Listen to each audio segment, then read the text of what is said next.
Hey, Dr. Christensen here. This is a little bit different format on this video, this audio here. This was a response to a question that was sent in. And it really touched me, and I thought it was really important. It's something that I've been hearing a lot about, and I wanted to go deep in this to make sense of it for you guys. So this is a question about the keto diet and how it affected one individual. And I want to preface this in a couple of ways. I think that there are many people who have done keto diets and had legitimate benefits to their health. There are stories of those who have lost weight. There are people who were on keto diets and at the same time had recoveries from cancer. There are those that have had benefits from diabetes. And a couple of thoughts about that. Any way that you take your health in your hands and look at your diet, look at food as medicine, and make things better for yourself, kudos to you. That's awesome. I completely support that path, however it works out.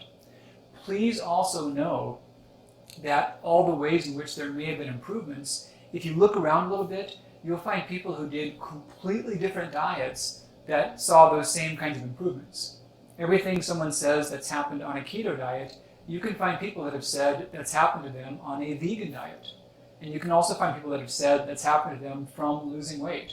So the idea that there's some special powerful formula that's breaking the laws of physics or hacking or switching the body in some way, I don't think that's sound. I think that there's some themes we can see, like if we're eating more high quality food, if we're getting more fiber, if we're eating less total food. And honestly, I think in many ways, diets can be placebos. So as bizarre as that sounds, think about it. When you go onto a diet, there's a huge amount of conviction. Let me back up one step. So placebos, they're the bane of medical research because every study on medications will show that a third of people with nearly any condition get better on a placebo. And to amplify upon that, a third of people get better when everyone does their best to prevent a placebo response. So people are signing up for a study. Most medical studies are actually college-age males. So they're young guys who are old enough to be legal adults and make their own decisions, but young enough to need the cash.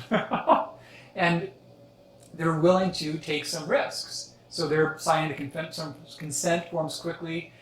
Truth be told, I did some patch testing as a participant when I was in medical school to help pay the bills. So we would go into this center and they would put patches of tape over our arms and we would just show up each day and see whether or not we got rashes from that.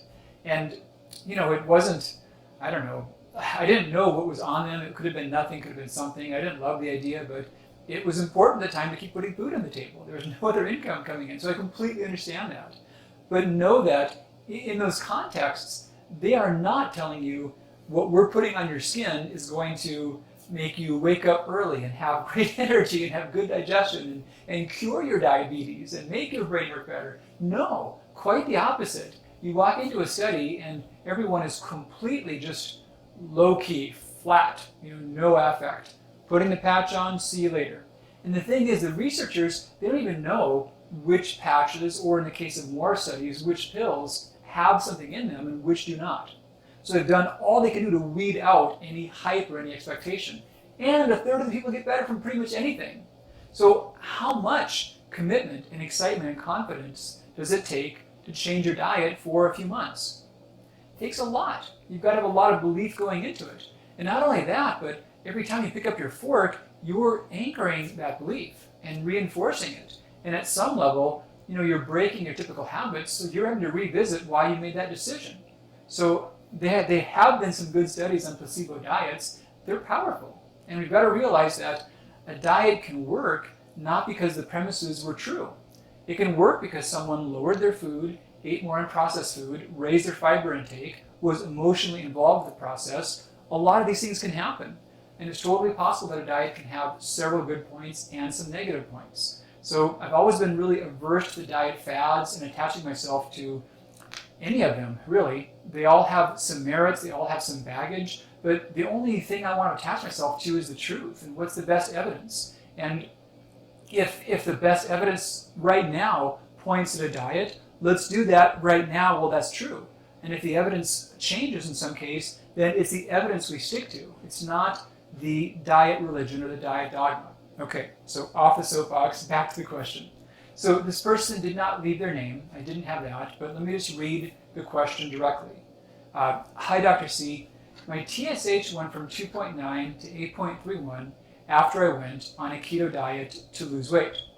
I quit the keto and it won't go down. I feel weak, cold, and have dry, peeling skin. I have a lot of self-blame and worry that keto may have caused this. What should I do? So let's talk through this. Thank you so much for reaching out and sending the message. I've written posts about how keto can be stressful for those who have thyroid disease or are prone to it. And let's make sense of how this applies to you. I hope that you'll see this video because, this is really all for you and those who might be in a state like yours.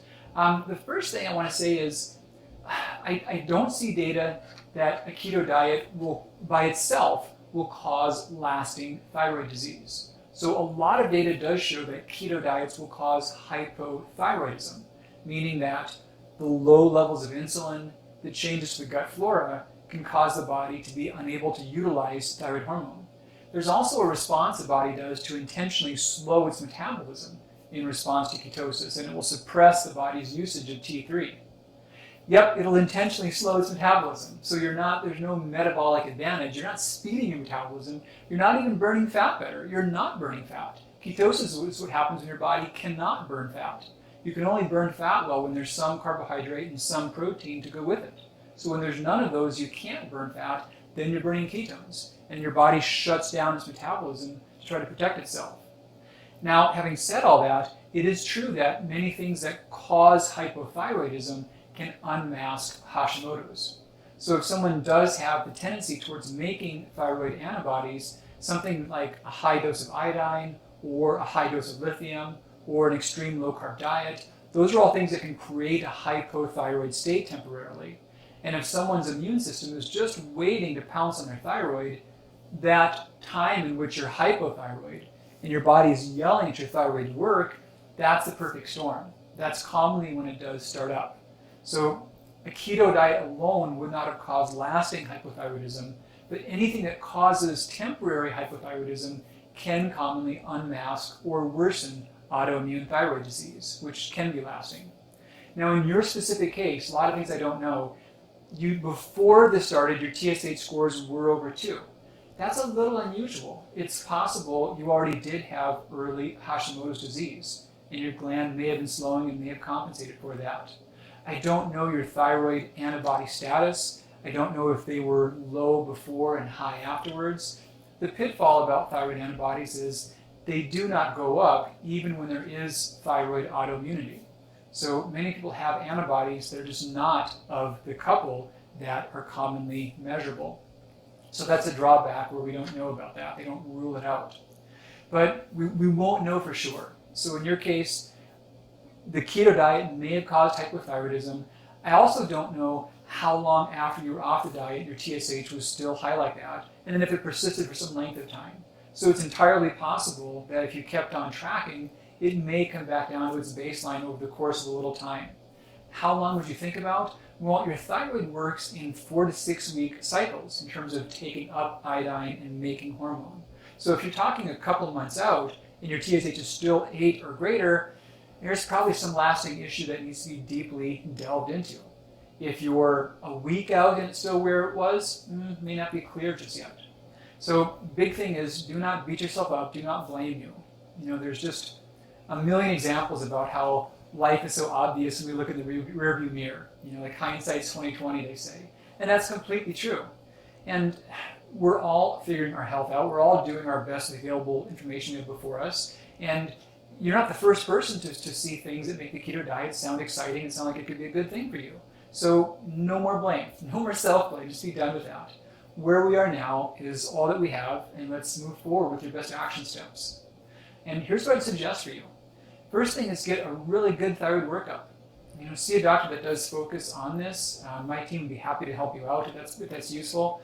You want to get a thyroid exam, a thyroid ultrasound, and then comprehensive testing that would include your thyroid antibody levels, as well as the free hormones, the reverse T3, thyroid globulin, which is not the same as antithyroid globulin, so a really good evaluation of your thyroid status. And then it's also smart to make sense out of all the other things that stress your thyroid. So the key nutrients, things like selenium or magnesium, vitamin D, making sure you're not doing too much iodine from other sources, making sure you've got a diet that works well with your body, that you're feeding your gut flora.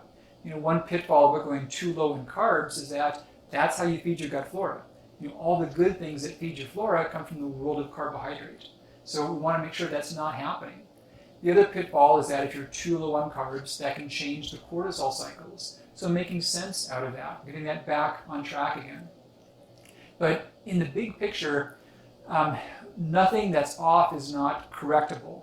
And by correctable, I mean you can get back to how you're feeling before, if not better. And there's just no reason to think otherwise.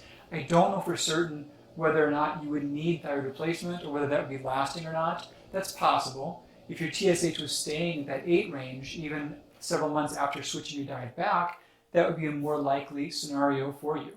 But even with that, though, you should still expect to be able to function and feel as well as you did, if not better, than you did before. So thank you so much for writing in. If you've tried keto and it worked good or bad, I'd love to hear some feedback from you. If you have friends that are thinking about trying keto, please forward this video to them. And please also forward my recent article. If you Google Alan Christensen keto thyroid, you'll see that. We have strong evidence that the keto diet can help people who have seizures that are not responsive to medications. It can be a good adjunct for that.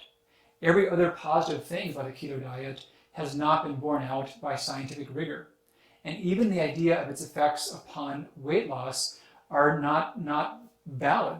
So several studies have compared people on low-calorie keto diets to low-calorie non-keto diets. Some have been health-based low-fat diets like Pritikin. Some have been junk food low-calorie diets like a lot of processed carbohydrate. And none of them show any advantage to the keto diet once you could compare the overall food intake. So if you lose weight on a keto diet, it's because you ate less food. It wasn't because some magic switch got flipped. And for many people, there are risks and harms to that. And we want to think about what works well for you in the moment, the short term, but please, with your health, think about the long-term arc and know that choices that seem innocuous today may have ramifications down the road, like to your thyroid. Take great care. We'll talk again really soon. Bye-bye.